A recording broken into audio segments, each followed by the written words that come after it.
मित्रों, आप सभी का DPIS देवप्रयागम IAS अकादमी के इस ऑनलाइन कार्यक्रम में स्वागत है। मित्रों, आज न्यूज़ फैक्ट्स पर हम लोग चर्चा करेंगे। कुछ महत्वपूर्ण जो यूपी स्पेशल सहित कुछ न्यूज़ फैक्ट्स हैं उस पर हम चर्चा करेंगे, जो इस हफ्ते की जो सबसे महत्वपूर्ण कुछ न्यूज़ रही हैं, जो आजकल बड़ी चर्चा में है और आपकी परीक्षा के दृष्टिकोण से बड़ा ही महत्वपूर्ण है। चाहे वो UPSC हो, चाहे UPPCS हो, आने वाले RO सहित विभिन्न परीक्षाओं के दृष्टिकोण से बहुत ही महत्वपूर्ण है। यह है पुलिस कमिश्नरेट। तो आज हम न्यूज फैक्ट्स के रूप में इस सप्ताह की सबसे महत्वपूर्ण न्यूज पर चर्चा करेंगे। इस सप्ताह की सबसे महत्वपूर्ण जो न्यूज आपकी रही है वो है पुलिस कमिश्नरेट प्रणाली। आते हैं, बताते हैं। पुलिस कमिश्नरेट, पुलिस कमिश्नर प्रणाली आप जानते हैं लगातार चर्चा में रही है।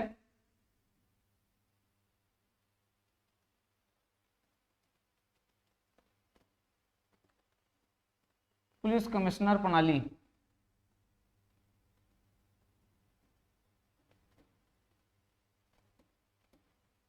बहुत महत्वपूर्ण न्यूज है ये आपके लिए। ये आपके लिए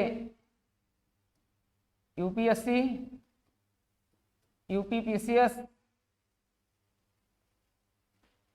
साथ ही साथ आपके RO इन सभी के प्री और मेंस सभी के लिए बड़ा ही महत्वपूर्ण है। प्री प्लस मेंस इन सभी के लिए बड़ा ही महत्वपूर्ण है।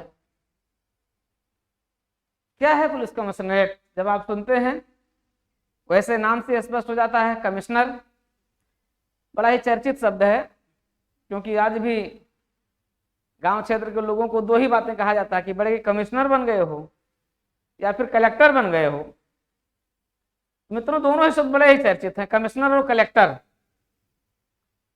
और ये दोनों ही शब्द आपके लिए विशेष तौर पर जो सिविल सर्विसेज की तैयारी करने वाले आप सभी अभ्यर्थी हैं, आप सभी के लिए बड़ा ही महत्वपूर्ण है। ये आपके प्री मेंस और इसके इंटरव्यू के लिए भी, जैसा कि हम लोग इसको इंटरव्यू के लिए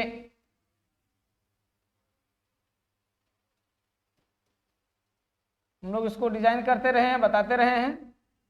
पब्लिक एडमिनिस्ट्रेशन में भी, लोक प्रशासन में भी हम लोग इसको बताते रहे हैं।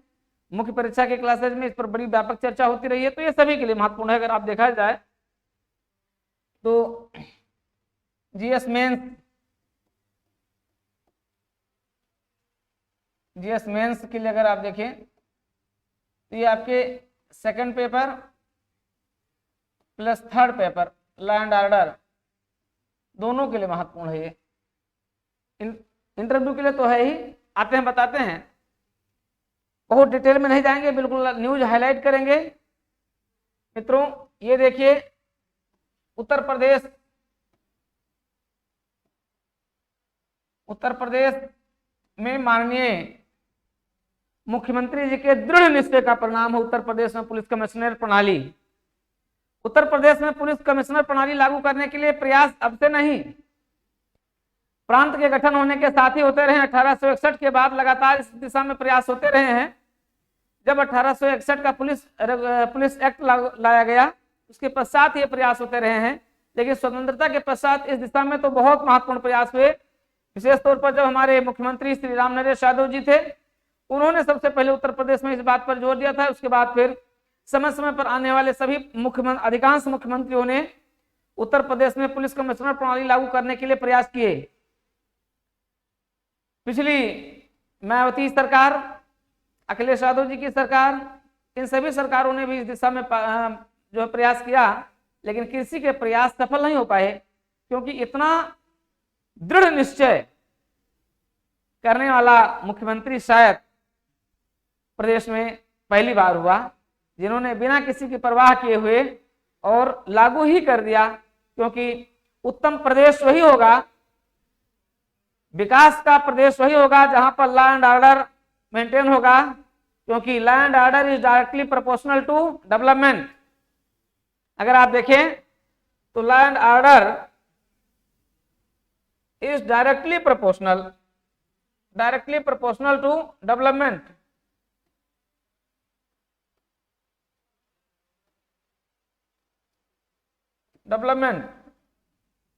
डायरेक्टली प्रोपोर्शनल होते हैं। अगर ये बढ़ेगा लैंड ऑर्डर मेंटेन होगा तो ये भी मेंटेन होगा, मतलब ये भी बढ़ेगा तो ये भी बढ़ेगा, दोनों बढ़ेगा, ये भी बढ़ेगा ये भी बढ़ेगा, दोनों बढ़ेंगे। जहां लैंड ऑर्डर कमजोर होगा, अगर ये कमजोर हो जाएगा तो डेवलपमेंट भी कमजोर हो जाएगा। दोनों के यहाँ डायरेक्टली प्रोपोर्शनल है, लैंड ऑर्डर और डेवलपमेंट, जितना बढ़ेगा उतना वो बढ़ेगा, जितना वो घटेगा उतना वो घटेगा। इसलिए इसी प्रोपोर्शनल के स्वरूप को देखते हुए ही उत्तर प्रदेश में उत्तम प्रदेश बनाने, विकास के प्रदेश को बनाने की दिशा में लाया गया। ये प्रयास निश्चित रूप से बहुत बड़ा प्रयास है। तो मित्रों, लागू कर दिया गया है उत्तर प्रदेश के 7 महानगरों में पुलिस कमिश्नरेट प्रणाली। हम इसके बारे में बहुत डिटेल से चर्चा करते रहेंगे, साथ ही साथ हम आपके साथ संक्षिप्त में भी चर्चा करेंगे। तो पहले तो हम आपसे इसके बारे में थोड़ा सा संक्षिप्त चर्चा कर लें। आपको बता दें कि उत्तर प्रदेश में लाया गया यह पुलिस कमिश्नरेट प्रणाली 3 चरणों में लाया गया है, 3 चरणों में लागू किया गया है। अगर आप देखें तो ये 3 चरण क्या क्या है। जो आपका प्रथम चरण है,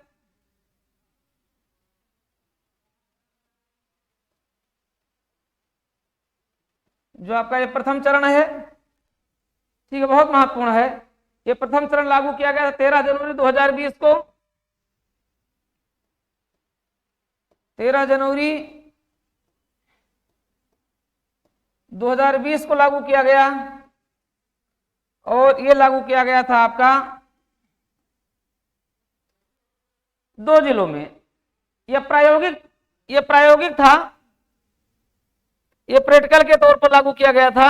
अगर देखा जाए तो ये प्रैक्टिकल के तौर पर लागू किया गया था। प्रैक्टिकल के लिए कहां कहां लागू किया गया? ये सबसे पहले तो आपके राजधानी में लागू किया गया, लखनऊ में, आपकी राजधानी लखनऊ में, और एनसीआर डिस्ट्रिक्ट गौतम बुद्ध नगर यानी नोएडा में लागू किया गया।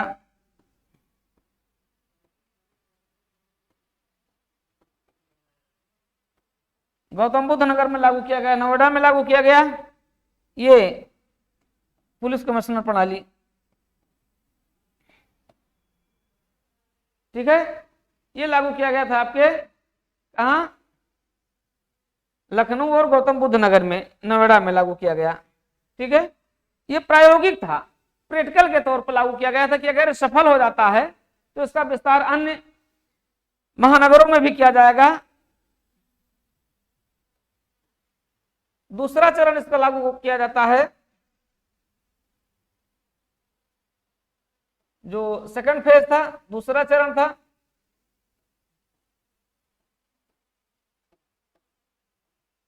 दूसरा चरण लागू किया जाता है। दूसरा चरण भी 2 जनपदों में लागू किया जाता है, ये भी 2 जनपद में लागू होता है। 26 मार्च 2021 को लागू होता है।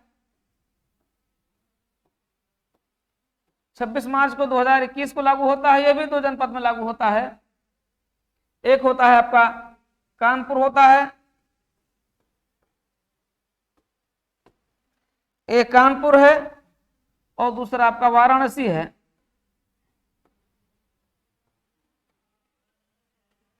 तो कानपुर और वाराणसी, ठीक है, ये 2 हो गए। यहां पर लागू कर दिया गया आपका पुलिस कमिश्नरेट। तीसरा आपका आता है आपका प्रयागराज, संगम नगरी, ताज नगरी और औद्योगिक नगरी को लाया गया। माने यहां पर उत्तर प्रदेश की 3 राजधानियों को लागू किया गया। उत्तर प्रदेश की राजधानी लखनऊ, उत्तर प्रदेश की आर्थिक राजधानी कानपुर, उत्तर प्रदेश की सांस्कृतिक राजधानी वाराणसी। 3 जनपदों में, 3 महानगरों में पुलिस कमिश्नरेट ये इस रूप में लागू किया गया। बाकी ये आपका तो एनसीआर डिस्ट्रिक्ट है ही। अब आता है तीसरा चरण, बहुत महत्वपूर्ण। 26 तारीख को आप देखेंगे, 26 नवंबर, हालांकि घोषणा हो जाती है 25 को ही, 26 नवंबर 2022 को तीसरा चरण ये होता है। ये आपका है 3rd फेज है, तीसरा चरण है। ये तीसरा चरण है 26 नवंबर 2022 और लागू होता है उत्तर प्रदेश के 3 महानगर वाले जनपदों में लागू हो जाता है। 3 महानगर जनपदों में लागू हो जाता है आपका, ठीक है। ये हैं आपके नंबर 1, पहले आपके हैं आगरा,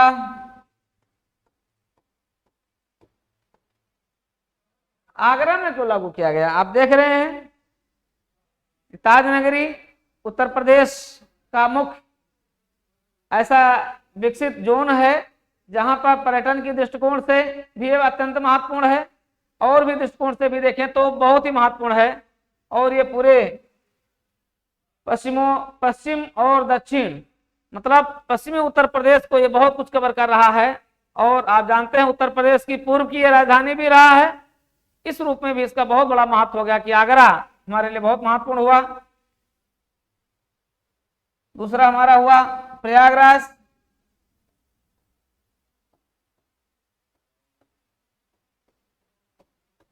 प्रयागराज में लागू कर दिया गया पुलिस कमिश्नरेट। डीएम के सारे अधिकार खत्म हो गए, लैंड ऑर्डर के, कानून व्यवस्था के, सीआरपीसी से जुड़े हुए डीएम के अधिकार, एसडीएम के अधिकार सीमित हो गए, कम हो गए। और अब डिस्ट्रिक्ट मजिस्ट्रेट का जो रुतबा हुआ करता था, डीएम का जो रुतबा हुआ करता था, वो भी अब बीते दिनों की बात हो गया फिलहाल इन महानगरों के लिए। तो प्रयागराज दूसरा है। तीसरा आपका है गाजियाबाद,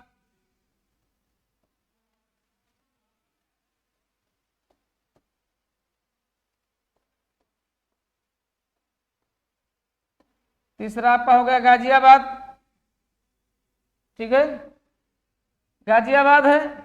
तो 3 महानगर हो गए जहां पर लागू कर दिया गया है पुलिस कमिश्नरेट। तो कुल मिलाकर के प्रथम चरण में 2 महानगर थे, दूसरे चरण में भी 2 महानगर थे, तीसरे चरण में 3 महानगर हो गए और इस तरीके से 7 महानगरों में उत्तर प्रदेश के 7 महानगरों में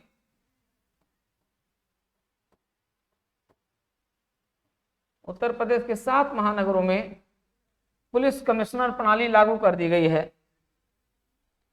तो ये तो बड़ी हाईलाइट न्यूज रही है। ये आपके प्रीलिम्स परीक्षा के दृष्टिकोण से भी महत्वपूर्ण हो गया, आपके मेंस के लिए भी कुछ हो जाएगा, इंटरव्यू के लिए भी कुछ हो जाएगा, सभी के लिए होगा। लेकिन मुख्य परीक्षा के दृष्टिकोण से इसमें क्या क्या कहां से प्रश्न पूछे जाएंगे उस पर भी हम डिटेल में चर्चा करेंगे। इस प्रणाली के दूसरे भाग में चर्चा करेंगे। मित्रों, तो बहुत महत्वपूर्ण न्यूज है।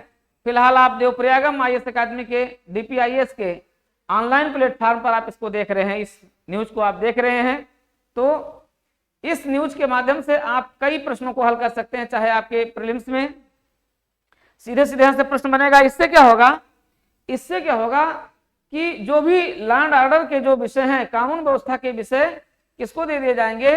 ये दे दिए जाएंगे पुलिस को दे दिए जाएंगे। जो अब तक मजिस्ट्रेट देखता था, जो अब तक डिस्ट्रिक्ट मजिस्ट्रेट से लेकर के और आपका सब डिविजनल मजिस्ट्रेट तक जो लैंड ऑर्डर का सहित कानून व्यवस्था के विषयों को देखता था, सीआरपीसी से जुड़े विषयों को देखता था, वो सारे विषय अब हस्तांतरित कर दिए जा रहे हैं। किसको?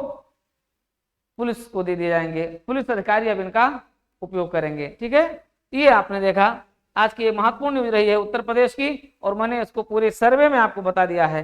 तो ये प्रीलिम्स के दृष्टिकोण से बहुत महत्वपूर्ण होगा। मित्रों, डीपीआईएस देवप्रयागम आईएएस अकादमी के अपने फाउंडेशन बैच, मुख्य परीक्षा के बैचेस प्रारंभ हैं।